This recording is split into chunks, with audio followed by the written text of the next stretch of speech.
اس حصے میں اسلام سے پہلے عرب کی کیفیت بیان کریں گے، عرب اقوام اور ان کی معاشرت کا نقشہ کھینچیں گے، پھر وہ حالات بیان کریں گے جن میں رسول اللہ صلی اللہ علیہ وسلم کی بعثت ہوئی۔ لفظ عرب کے لغوی معنی صحرا اور بیاب و گیاہ زمین کے ہیں۔ عہد قدیم سے یہ لفظ جزیرہ نمائے عرب اور اس میں بسنے والی قوموں پر بولا گیا ہے۔ عرب کے مغرب میں بحر احمر اور جزیرہ نمائے سینا ہے۔ مشرق میں خلیج عرب اور جنوبی عراق کا ایک بڑا حصہ ہے۔ جنوب میں بحر عرب ہے جو در حقیقت بحر ہند کا پھیلاؤ ہے۔ شمال میں ملک شام اور کسی قدر شمالی عراق ہے۔ ان میں سے بعض سرحدوں کے بارے میں اختلاف بھی ہے۔ کل رقبے کا اندازہ 10 لاکھ سے 13 لاکھ مربع میل تک کیا گیا ہے۔ نسلی اعتبار سے مورخین نے عرب اقوام کی 3 قسمیں قرار دی ہیں۔ نمبر 1، عرب بائدہ، یعنی وہ قدیم عرب قبائل اور قومیں جو بالکل ناپید ہو گئیں اور ان کے متعلق ضروری معلومات بھی دستیاب نہیں، مثلا عاد، سمود، تسم، جدیس، عمالقہ وغیرہ۔ نمبر 2، عرب عاربہ، یعنی وہ عرب قبائل جو یعرب بن یشجب بن قحطان کی نسل سے ہیں، انہیں قحطانی عرب کہا جاتا ہے۔ نمبر 3، عرب مستعربہ، یعنی وہ قبائل جو سیدنا اسماعیل علیہ السلام کی نسل سے ہیں، انہیں عدنانی عرب کہا جاتا ہے۔ عرب عاربہ یعنی قحطانی عرب کا اصل گہوارہ ملک یمن تھا۔ یہیں ان کے خاندان اور قبیلے مختلف شاخوں میں پھوٹے، پھیلے اور بڑھے۔ ان میں سے 2 قبیلوں نے بہت شہرت حاصل کی۔ ایک ہمیر، جس کی مشہور شاخیں زید الجمہور، قزاع اور سکاسک ہیں۔ دوسرا کہلان، جس کی مشہور شاخیں ہمدان، انمار، مزہج، تے، کندہ، لخم، جزام، ازد، اوس، خزرج اور اولاد جفنا ہیں، جنہوں نے آگے چل کر ملک شام میں بادشاہت قائم کی اور آل غسان کے نام سے مشہور ہوئے۔ عرب مستعربہ کے جد اعلیٰ سیدنا ابراہیم علیہ السلام اصلاً عراق کے ایک شہر اور کے باشندے تھے۔ یہ شہر دریائے فرات کے مغربی ساحل پر کوفے کے قریب واقع تھا۔ اس کی کھدائی کے دوران میں جو کتبے برآمد ہوئے ان سے اس شہر کے متعلق بہت سی تفصیلات منظر عام پر آئی ہیں، اور سیدنا ابراہیم علیہ السلام کے خاندان کی بعض تفصیلات معلوم ہوئی ہیں۔ نیز ملک کے دینی اور اجتماعی حالات بھی سامنے آئے ہیں۔ سیدنا ابراہیم علیہ السلام یہاں سے ہجرت کر کے شہر حران تشریف لے گئے تھے، اور پھر وہاں سے فلسطین جا کر اس کو اپنی دعوتی سرگرمیوں کا مرکز بنا لیا، اور دعوت و تبلیغ کے لیے یہیں سے اندرون و بیرون ملک آتے جاتے رہتے تھے۔ ایک بار آپ مصر تشریف لے گئے۔ فرعون نے آپ کی بیوی سیدہ سارہ علیہ السلام کی کیفیت سنی تو بدنیت ہو گیا، انہیں بری نیت سے اپنے دربار میں بلایا، لیکن اللہ نے سیدہ سارہ کی دعا کے نتیجے میں غیبی طور پر فرعون کی ایسی گرفت کی کہ وہ ہاتھ پاؤں مارنے لگا۔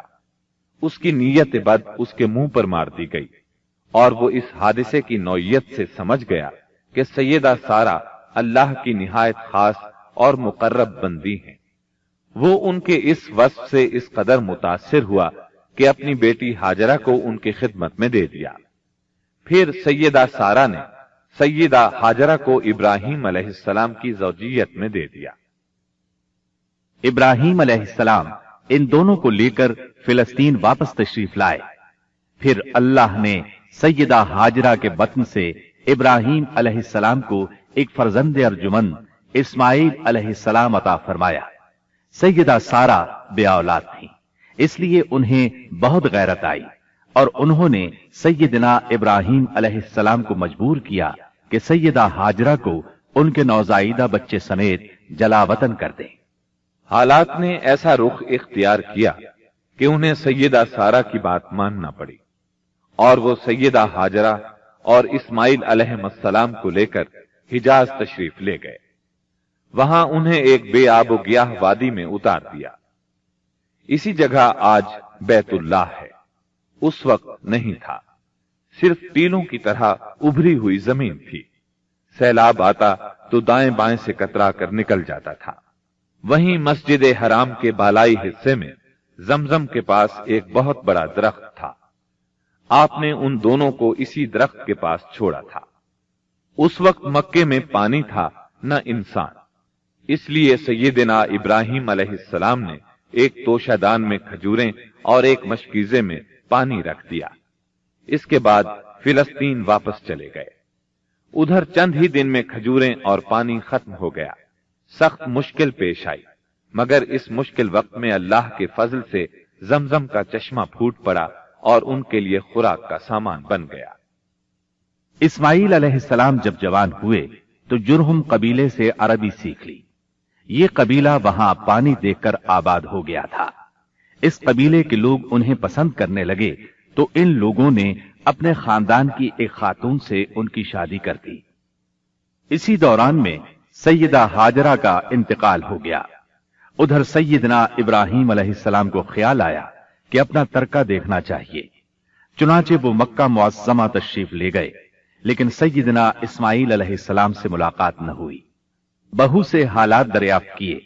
उसने तंगदस्ती की शिकायत की। आपने वसीयत की कि इस्माईल आए तो कहना अपने दरवाजे की चौखट बदल दें।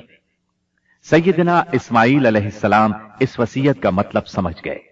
उन्होंने बीवी को तलाक दे दी और एक दूसरी औरत से शादी कर ली, जो जुरहुम के सरदार मुजाज बिन अम्र की साहिबजादी थी।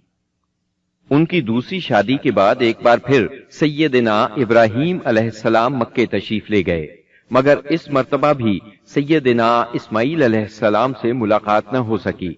बहू से हाल पूछा तो उसने अल्लाह की हम्द व सना बयान की। आपने वसीयत की कि इस्माईल अपने दरवाजे की चौखट बरकरार रखें और फिलिस्तीन वापस हो गए।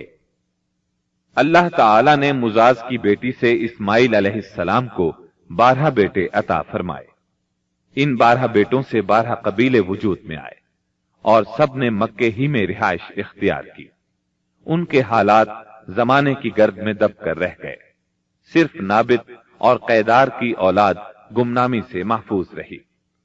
कैदार बिन इस्माईल अलैहिस्सलाम की नस्ल मक्का मुअज़्ज़मा ही में फैलती फूलती रही, यहां तक कि अदनान और फिर उनके बेटे माद का जमाना आ गया। अदनानी अरब का सिलसिला नस्ब सही तौर पर यहीं तक महफूज है। अदनान नबी सल्लल्लाहु अलैहि वसल्लम के सिलसिला नस्ब में 21वीं पुश्त में आते हैं। बहरहाल माद के बेटे नजार से कई खानदान वजूद में आए। दरअसल नजार के 4 बेटे थे और हर बेटा एक बड़े कबीले की बुनियाद साबित हुआ। चारों के नाम ये हैं: इयाद, अनमार, रबिया और मुजर। इनमें से आखिरी 2 कबीलों की शाखें और शाखों की शाखें बहुत ज्यादा हुईं। चुनाचे रबिया से असद बिन रबिया, अनजा, अब्दुल कैस, वाइल, बकर, तगलिब और बनु हनीफा वगैरह वजूद में आए। मुजर की औलाद 2 बड़े कबीलों में तकसीम हुई। नंबर 1 कैस ऐलान बिन मुजर, नंबर 2 इलियास बिन मुजर। कैस ऐलान से बनु सुलैम, बनु हवाजिन, बनु गतफान, गतफान से अब्स, जुबियान, अशजा और गनी बिन आसुर के कबाइल वजूद में आए। इलियास बिन मुजर से तमीम बिन मुर्रा, हुजैल बिन मुद्रिका, बनु असद बिन खुजैमा और किनाना बिन खुजैमा के कबाइल वजूद में आए। फिर किनाना से कुरैश का कबीला वजूद में आया। ये कबीला फिहर बिन मालिक बिन नजर बिन किनाना की औलाद है। फिर कुरैश भी मुख्तलिफ शाखों में तकसीम हुए। मशहूर कुरैशी शाखों के नाम ये हैं: जुमह, सहम, अदी, मखजूम, तैम, जोहरा और कुसई बिन किलाब के खानदान, यानी अब्दुद्दार, असद बिन अब्दुल उस्सा और अब्द मनाफ। ये तीनों कुसई के बेटे थे। इनमें से अब्द मनाफ के 4 बेटे हुए, जिनसे 4 ज़ैली कबीले वजूद में आए, यानी अब्दुशम्स, नौफल, मुत्तलिब और हाशिम।